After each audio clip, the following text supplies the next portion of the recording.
Bonjour à tous.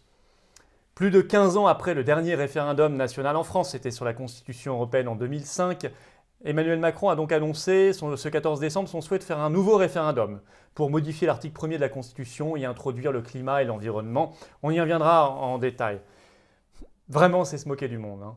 Je crois que les mots ne manquent pas: supercherie, cynisme, inutile, coup de com', tentative de coup électoraliste, habileté politicienne, tout ce qu'on veut. Enfin, d'ailleurs, tout ça rentre parfaitement dans le champ sémantique et lexical du macronisme, qui se paye toujours la tête des gens, qui veut toujours prendre les gens pour des idiots. Bon, on va rentrer dans le détail vraiment de cette affaire pour voir ce qu'il en est. On verra aussi que le seul grand référendum aujourd'hui qu'on doit exiger, la clé pour tout débloquer, c'est sur notre appartenance à l'Union européenne et à l'euro, sur le Frexit.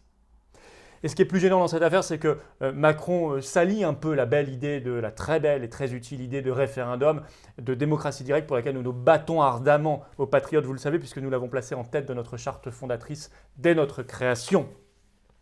Mais Macron pourrait bien se prendre tout ça en boomerang, tout ce cynisme déversé sur nous en boomerang. En tout cas, on va s'y évertuer, on va analyser aussi la stratégie que nous devons adopter et ce que nous devons exiger. Voyez tout cela, puisqu'il vraiment il nous prend pour des idiots, on va ajouter cette affaire comme champ de motivation et de revendication dans nos grands rassemblements hebdomadaires. Et notamment le rassemblement qui a lieu jeudi soir à Paris, sous les fenêtres d'Olivier Véran, place Pierre-Laroque, Paris 7e arrondissement. J'y serai et c'est à partir de 17h45. Soyez là.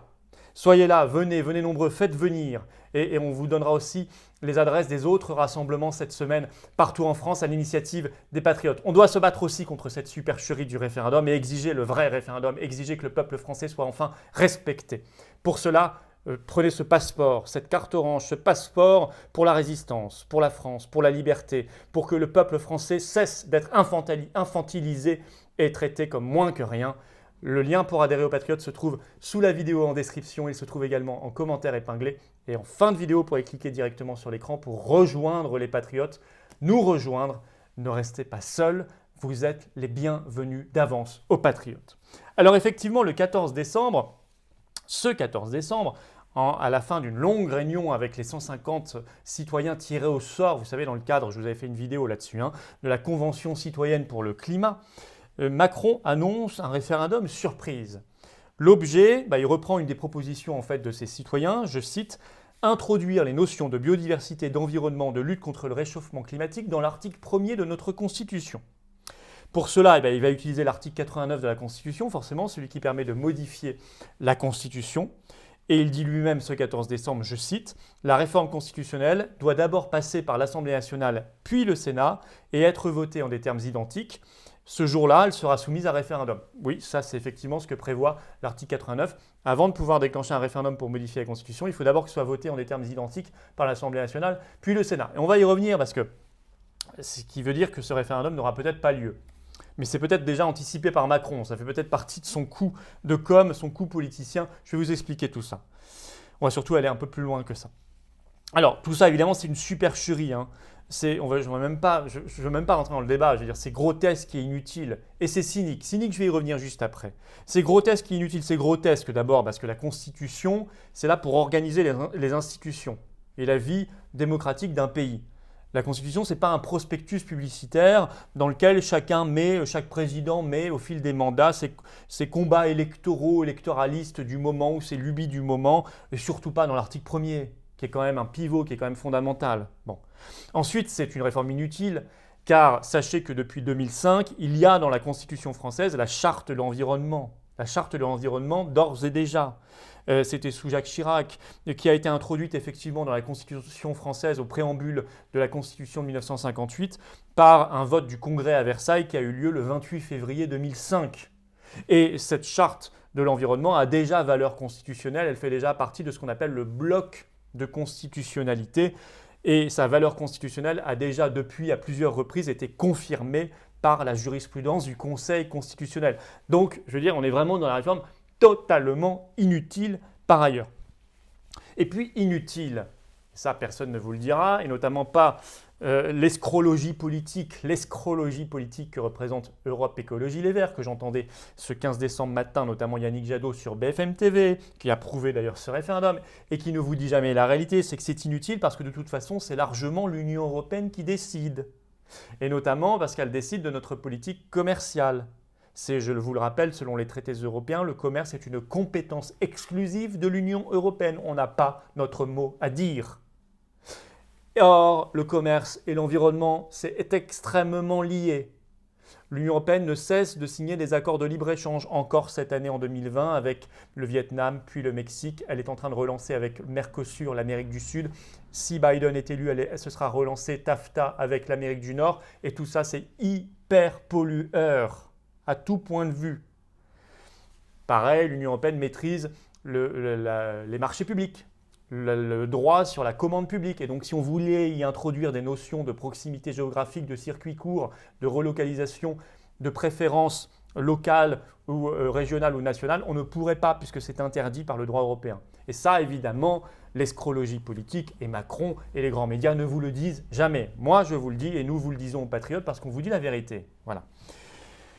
Alors, bien sûr, c'est juste un coup de com', évidemment. Macron ne sait faire que ça. C'est politicien, c'est électoraliste. Alors, pour espérer deux choses. Soit, si le référendum vraiment a lieu, il veut espérer à peu de frais une espèce de victoire électorale, même avec un très bas taux de participation, parce que je pense qu'il n'y a pas grand monde qui voterait.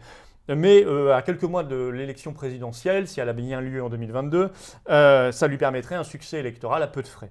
Ça peut être un premier calcul politicien. Le deuxième, il peut se dire, en fait, il n'y aura pas de référendum parce que ça va être bloqué avant par le Sénat. Je vous ai rappelé l'article 89 de la Constitution.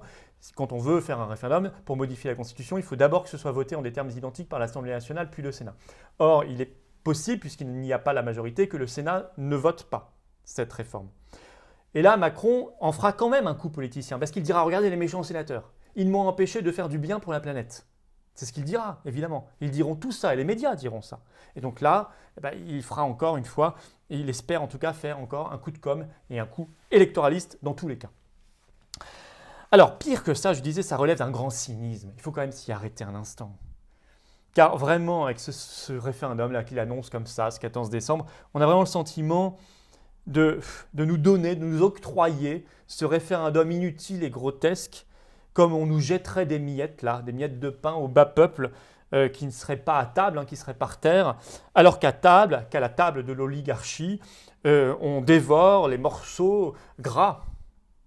On s'occupe des choses sérieuses entre nous, dans l'entre-soi, c'est-à-dire qu'on fait passer en catimini ou de force, quand ils n'ont pas réussi à le faire en catimini, tant de choses essentielles depuis tant d'années, sans jamais demander son avis au peuple français. Jamais. Alors que normalement, il est souverain.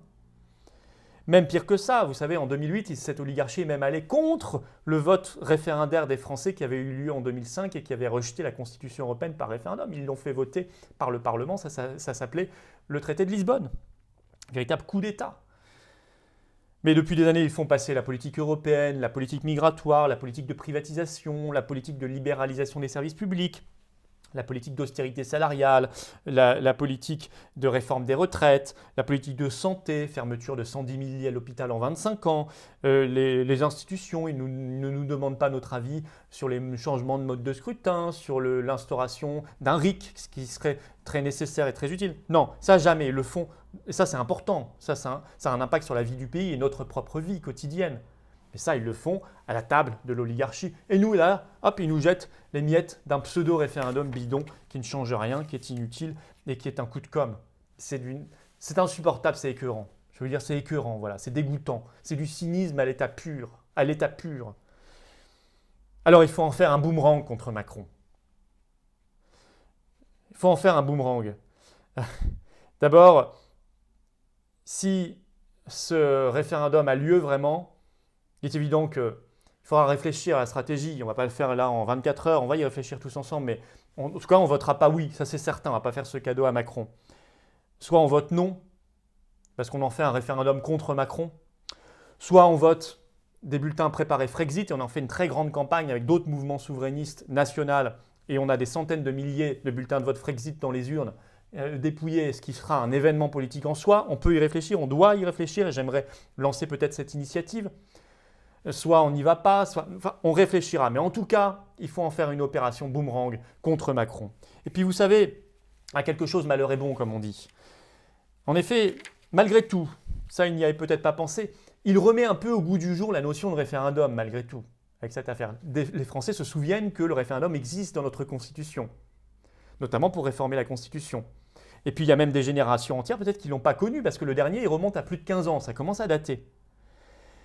Alors il faudra profiter de ce fond de l'ère référendaire, malgré tout, pour exiger le grand référendum de libération nationale, qui sera évidemment notre référendum sur l'appartenance de la France à l'Union européenne et à l'euro, c'est-à-dire le référendum sur le Frexit, la clé de tout politique migratoire, sociale, économique, industrielle, environnementale, démocratique, etc., étrangère, etc. Qui aurait d'ailleurs aussi bien sûr un intérêt écologique si par exemple on fait le choix après le Frexit de rompre avec le libre-échange et de préférer le protectionnisme, qui est beaucoup plus social et qui en même temps est beaucoup plus écolo. C'est là-dessus qu'on va se battre. Vous voyez qu'il y a plein de manières d'en faire intelligemment un boomerang contre Macron. Alors comptez pas sur l'opposition contrôlée pour faire cela, bien sûr que non. Eux ils vont rentrer dans le jeu. Soit ils vont rentrer dans le jeu en disant oui, soit ils vont rentrer dans le jeu en disant non, mais ils vont rentrer dans le débat qui est cadré, dessiné, écrit à l'avance par Macron et ses sbires et l'oligarchie. Ça ne sera pas notre cas. Il faut qu'on casse la scène de théâtre. Il faut qu'on la casse et qu'on impose notre propre scénario, nos propres personnages, nos propres dialogues et donc finalement notre propre histoire. C'est ça la vraie opposition, c'est de reprendre le contrôle, y compris sur le scénario politique et médiatique.